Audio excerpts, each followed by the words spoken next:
एक व्यक्ति अपने गुरु के पास गया और पूछा, गुरुदेव, मेरे दुख का कारण क्या है? मैं हर वक्त इतना परेशान क्यों रहता हूँ? कृपा कर मेरी इस परेशानी का हल बताएं। गुरु ने कहा, अपने आप को चीज़ों से चिपका लेना, चीज़ों को पकड़ लेना और उन चीज़ों के प्रति आसक्त होकर उनके पीछे भागना ही तुम्हारे दुख का कारण है। उस व्यक्ति ने गुरु को प्रणाम करते हुए कहा, बहुत बहुत धन्यवाद आपका गुरुदेव, आपने मेरे दुख का समाधान बता दिया। यह कहकर वह व्यक्ति वहां से जाने लगा। गुरु ने कहा, पूरी बात तो सुन लो। उस व्यक्ति ने कहा, नहीं गुरुदेव, अब मैं समझ चुका हूँ, आपका इशारा ही काफ़ी है। 1 महीने बाद वो व्यक्ति फिर से गुरु के पास आया। इस बार तो उसकी हालत और भी खराब थी और वो पिछले बार से और भी ज़्यादा दुखी था और आते ही गुरु के चरणों में गिर गया और कहा, गुरुदेव, आपने जैसा कहा था मैंने तो वैसा ही किया, पर मुझे कोई शांति नहीं मिली, मुझे तो और दुख ही मिल रहा है। गुरु ने उस व्यक्ति से पूछा, तुमने ऐसा क्या किया? तो उस व्यक्ति ने कहा, मुझे मेरे परिवार से, मित्रों से दुख मिल रहा था तो मैंने उन्हें छोड़ दिया। मैं उन सबको छोड़कर चला गया। 2-4 दिन तो मुझे बहुत अच्छा लगा, पर फिर उन सब की बहुत याद आने लगी। मेरे माता पिता, पत्नी, मेरे बच्चे, मुझे सबकी बहुत याद आने लगी। यहाँ तक कि मुझे अपने दुश्मन की भी बहुत याद आने लगी। इतना दुख तो मैं उनके पास रहकर भी नहीं जाना था जितना उनसे दूर होकर हो रहा है। तो इसलिए आज मैंने ये तय कर लिया है कि अब मैं उनके पास लौट कर वापस चला जाऊंगा। लेकिन उससे पहले सोचा आपसे मिलता चलूं और ये पूछता चलूं कि आपने मुझे इतनी गलत सलाह क्यों दी गुरुदेव। गुरु ने कहा, तुम्हें क्या लगा कि तुम अपने परिवार, मित्र सबको छोड़कर जा रहे हो? पर सच तो यह है कि तुम उन सभी को अपने साथ ही लेकर गए थे। तो उस व्यक्ति ने कहा, पर गुरुदेव, मैं तो किसी को भी अपने साथ नहीं लाया था, मैं तो बिल्कुल अकेला ही निकला था। गुरु ने कहा, जो चीज़ें हमें दुख देती है वह कहीं बाहर नहीं होती, यहाँ तक कि जो हमें सुख देती है वह भी कहीं बाहर नहीं होती। ये परिवार, मित्र, शत्रु, ये सब कहाँ बसते हैं? ये सब हमारे मन में ही तो बसते हैं। और जब तुम घर छोड़कर भाग रहे थे तो तुम अपने मन को साथ लेकर भागे और तुम्हारे मन में ये सब तुम्हारे साथ ही भागे। तो अब ये बताओ कि तुम अकेले कहाँ हुए जब जो चीज़ें मन में बसी हो और वह आस पास हो, और जब वह दुख देती है तो हमें और भी बहुत दुख होता है, पर वह दुख बहुत कम होता है। पर जब हम इन चीज़ों से दूर हो जाते हैं, यानी छोड़कर भाग जाते हैं, तो यही और भी तकलीफ़ देती है, क्योंकि तब मन उन चीज़ों को पाने के लिए और भी कोशिश करने लगता है। तब ये चीज़ें और भी दुख देने लगती हैं, जैसे तुम्हें हो रहा है। तो उस व्यक्ति ने कहा, तो गुरुदेव, अब आप ही मुझे बताइए, मैं करूं तो क्या करूं? चीज़ों के साथ रहूं तो दुख, और अगर उन्हें छोड़कर चला जाऊं तो भी दुख। क्या मैं सिर्फ दुख उठाने के लिए ही जन्म लिया हूँ? गुरु मुस्कुराए और कहा, यह बात बिल्कुल सत्य है कि हम सब दुख उठाने के लिए ही जन्म लेते हैं, पर यह भी सत्य है कि इन दुखों के पार सुख है और उन सुख के पार दुख, फिर सुख, फिर दुख है। जिन चीज़ों में हमें सुख नज़र आता है वही दुख देता है, और जिन चीज़ों में हमें दुख नज़र आता है वही सुख का कारण बन जाता है। फिर उस व्यक्ति ने कहा, गुरुदेव, क्या इस सुख दुख के माया जाल से बाहर जाने का कोई रास्ता नहीं है क्या? गुरु ने कहा, रास्ता तो है। अगर तुम इसी दुनिया में रहना चाहते हो और इन्हीं लोगों के साथ रहना चाहते हो तो तुम्हें एक काम करना होगा। तुम ऐसे रहो जैसे कि तुम इस दुनिया में अकेले हो। सबके साथ रहो पर अकेले रहो। तो उस व्यक्ति ने कहा, पर गुरुदेव, ऐसा कैसे संभव हो सकता है? गुरु उस व्यक्ति को एक जगह पर लेकर गए जहाँ मेला लगा हुआ था, जहाँ बहुत भीड़ थी। गुरु ने कहा, देखो आसपास, क्या तुम यहाँ किसी को जानते हो? व्यक्ति ने कहा, नहीं गुरुदेव, मैं तो यहाँ किसी को भी नहीं जानता। गुरु ने कहा, क्या तुम यहाँ अकेले हो? व्यक्ति ने कहा, हाँ गुरुदेव, बिल्कुल अकेला हूँ। गुरु ने कहा, नहीं, तुम्हारे मन में कुछ चल रहा है, तुम अकेले नहीं हो। व्यक्ति ने कहा, हाँ, मैं जल्द से जल्द अपने घर जाना चाहता हूँ। अपनी पत्नी से, अपने बच्चों से, अपने माता पिता से मिलना चाहता हूँ, अपने मित्रों से भी मिलना चाहता हूँ। यही मेरे मन में चल रहा है। गुरु ने कहा, अब यह सब भूलकर अब अपनी आंखें बंद कर लो और यहाँ होने वाली आवाज़ों पे ध्यान लगा दो। व्यक्ति ने ऐसा ही किया और जैसे ही उसने अपनी आंखें बंद की और वहाँ हो रहे आवाज़ों पर अपना ध्यान लगा दिया, उसी क्षण उसे बिल्कुल एकांत और शांति महसूस हुई। उसे लगा कि वह इतनी भीड़ में भी अकेला है। सभी आवाज़ के ऊपर ध्यान लगाने के कारण किसी आवाज़ का कोई महत्व ना रह गया था। बस आवाज़ थी और वह था। उसने अपनी आंखें खोली और कहा, गुरुदेव, यहाँ तो मैं बिल्कुल अकेला हूँ। सब हैं पर कुछ भी नहीं है। गुरु ने कहा, बस इसी तरह अकेला होना है तुम्हें। रहो सबके साथ पर अंदर से अकेले रहो। साथ में सब हो पर मन में कोई ना हो।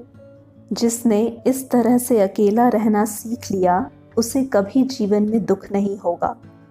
उसे चीज़ें दुख नहीं देती, वह हर चीज़ों में आनंद की प्राप्ति करता है। गुरु ने आगे कहा, महान सफलताएं अकेलेपन से ही शुरू होती हैं। अकेलापन ही हमें उनसे मिलवाता है। अपने अकेलेपन को नकारात्मक मत समझा करो, बल्कि उसे एकांत समझकर खुद को जानने की कोशिश करो। जब तुम्हें एकांत पसंद आने लग जाए तो इसका मतलब यह होगा कि तुम्हारा वास्तविक वजूद तुमसे मिलना चाहता है। इसलिए अपने इस एकांत प्रेम का सम्मान करो। गुरु बोले, मैं तुम्हें ऐसी 7 खूबियों के बारे में बताता हूँ जो अकेले रहने वालों में पाई जाती है और उन्हें दूसरों से अलग और बेहतर बनाती है। गुरु ने कहा, पहली खूबी जो एकांत में रहने वाले व्यक्तियों में पाई जाती है वह यह है कि ऐसे लोग दूसरे की तुलना में खुद के प्रति ज़्यादा जागरूक होते हैं। वे खुद के स्वभाव और आचरण के बारे में ज़्यादा गहराई से जानते हैं। ऐसा इसलिए होता है क्योंकि जब हम अकेले होते हैं तब हमें खुद के बारे में ज़्यादा सोचने का समय मिल जाता है, जिससे हम खुद के व्यवहार को अच्छे से समझ पाते हैं। एकांत में रहने वाले लोग खुद की कमज़ोरी और ताकत को भी अच्छे से जान पाते हैं, जिससे वे दूसरों की तुलना में किसी ख़राब परिस्थिति का भी सामना ज़्यादा अच्छे से कर पाते हैं। गुरु ने कहा, अकेले रहने वालों की दूसरी खूबी यह है कि ये सकारात्मक सोच वाले लोग होते हैं। देखो, जब बहुत से लोग हमारे साथ होते हैं तो वहाँ एक दूसरे से तुलना, जलन, घमंड, लालच जैसे कुविचार अपने आप ही मन में आने लगते हैं। हालांकि ऐसा नहीं है कि जो एकांत में रहते हैं ऐसे लोगों के मन में ऐसे विचार नहीं आते, लेकिन क्योंकि वे अकेले रहते हैं इसलिए ये दूसरों से तुलना, जलन, घमंड जैसे विचार को आसानी से साफ साफ देख पाते हैं और उन पे मंथन करके अपने नकारात्मक विचारों को कम कर पाते हैं। इसी कारण से एकांत में रहने वाले लोग ज़्यादा सकारात्मक होते हैं। अकेले रहने वालों की तीसरी खासियत, ये लोग ज़्यादा अनुशासित और आत्मनिर्भर होते हैं, क्योंकि अकेले रहने वाले लोगों के अपने ज़्यादातर काम खुद ही करने पड़ते हैं। इसलिए ये दूसरों की तुलना में ज़्यादा आत्मनिर्भर होते हैं। साथ ही ऐसे लोगों को दूसरे का काम जल्दी पसंद नहीं आता। यह अपना काम स्वयं करना पसंद करते हैं। ऐसे लोग कोशिश करते हैं कि दूसरों से कम सहायता लेनी पड़े। ये अपने समय की कद्र करते हैं, साथ ही साथ दूसरों के भी समय की कद्र करते हैं। अकेले होने से ऐसे लोग एक निश्चित दिनचर्या का पालन करते हैं, जिससे ये लोग ज़्यादा व्यवस्थित होते हैं। गुरु ने आगे कहा, अकेले रहने वालों की चौथी खूबी, ये लोग किसी भी चीज़ के बारे में बड़ी गहराई से सोच सकते हैं। इसलिए जितने भी लेखक, कवि और बड़े बड़े काव्यों के रचयिता हुए हैं, उन सभी को एकांत में रहना पसंद था, क्योंकि जब कोई व्यक्ति एकांत में होता है तो वह अपने अंदर की आवाज़ सुन पाता है। जितने भी बड़े बड़े आविष्कार हुए हैं उन सब की शुरुआत एकांत से ही हुई थी, क्योंकि एकांत में ही रहकर किसी भी चीज़ के बारे में बारीकी से सोचा और समझा जा सकता है। गुरु ने कहा, एकांत में रहने वाले लोगों की पांचवी खासियत यह है कि इनका व्यक्तित्व सबसे अलग, सबसे हटकर होता है। और वे लोग जो ज़्यादातर दूसरे लोगों के साथ रहते हैं या अकेले रहना ही उन्हें पसंद नहीं, वे कितनी भी कोशिश कर लें, लेकिन जाने अनजाने में ही सही, लेकिन दूसरों के व्यक्तित्व का कुछ हिस्सा उनके अंदर आ ही जाता है, जिसकी वजह से उनके व्यक्तित्व में वो अनूठापन नहीं रह पाता। उनका व्यक्तित्व कई सारे लोगों के व्यक्तित्व का मिश्रण होता है और एकांत में रहने वाले लोग दूसरे के जीवन और व्यक्तित्व से कम प्रभावित होते हैं। इनका अपने जीवन को जीने के खुद के बनाए हुए नियम और कायदे होते हैं जिनका ये पालन करते हैं।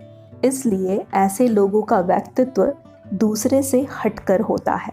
इसलिए इनके व्यवहार में एक अलग ही निरालापन होता है जो किसी दूसरे व्यक्ति को पसंद भी आ सकता है और नहीं भी।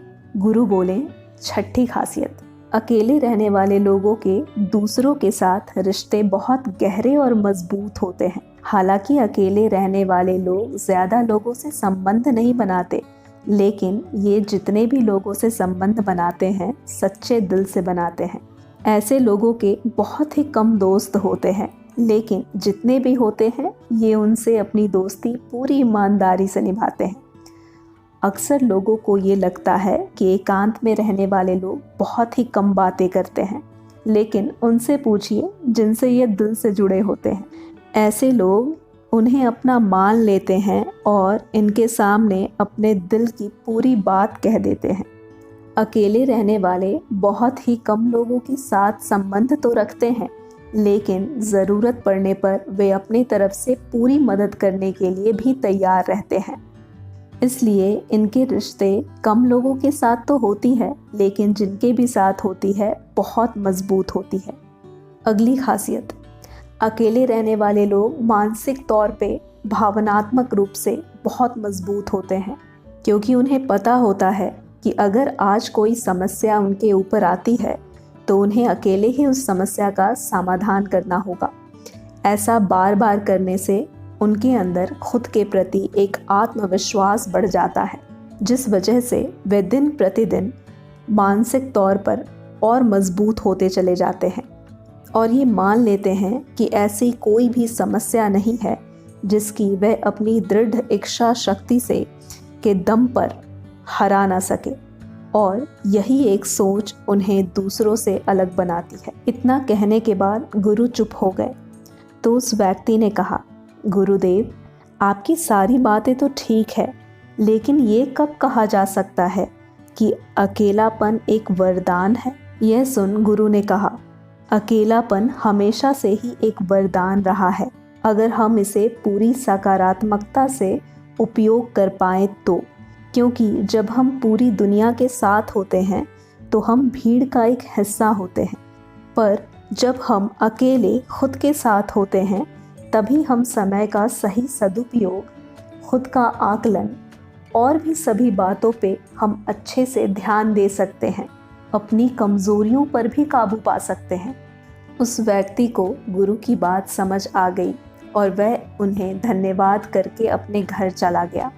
तो आपको ये कहानी कैसी लगी हमें कमेंट सेक्शन में ज़रूर बताएं। आपके समय के लिए बहुत बहुत धन्यवाद। हमेशा खुश रहिए, मुस्कुराते रहिए और खुशियाँ बांटते रहिए।